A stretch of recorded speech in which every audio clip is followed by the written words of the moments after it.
I'm a bit annoyed because about a month ago, I put up this video outlining some of my most anticipated games coming in 2022. And would you believe it, not only a day after it goes live, it's announced that the Rocksteady Games have delayed Suicide Squad, Kill the Justice League until sometime in 2023. You can imagine my disappointment.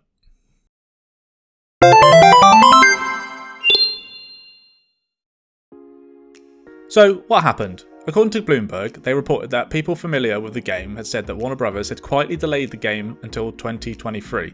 As you can imagine, I wasn't happy. I said that already actually, hadn't I? Far from it, not least because I won't be able to play this game now until at least next year, but also, I look like a bloody idiot putting up a video outlining it was coming in 2022. I jest, I don't care really. Well, I kinda do, but ultimately, if the devs need more time to finish the game, then that's the main thing here. We've all become too accustomed to half-baked games releasing, or buggy messes that warrant you to put the game down and never come back. Not naming any names, but I'm looking at you, Cyberpunk.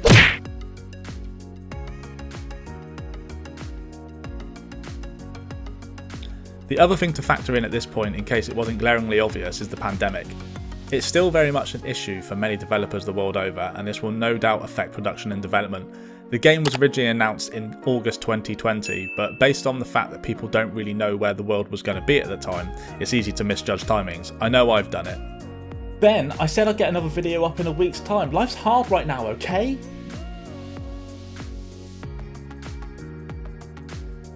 Following on from this information, we must note that Gotham Knights, which is a solo and co-op open world action RPG, was delayed by a year from 2021 to this year.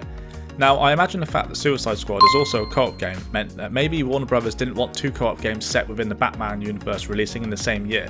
We don't know what conversations are going on behind closed doors at the end of the day, but this is all speculation, however it does make sense. As I mentioned earlier, I'm more than happy for London-based Rocksteady Studios to take their time and polish this game before release. Random fun fact, assuming this releases in 2023, it will be 8 years since the last release from the studio, which was Arkham Knight back in 2015. Anyway, I say get it done right out of the gate, as it seems like a better tactic than giving us something pants and then fixing it over time. This developer also has a track record of delivering great games in the Arkham series, so my expectations are still high for this one. In other areas, I've likened this to be something similar to Guardians of the Galaxy in some respects.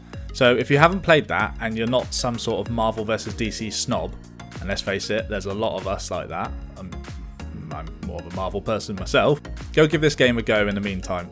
It's out on Game Pass March 10th, so I dare you to give me an excuse not to play it, unless of course you really don't want to, or your backlog is as long as Groot's roots.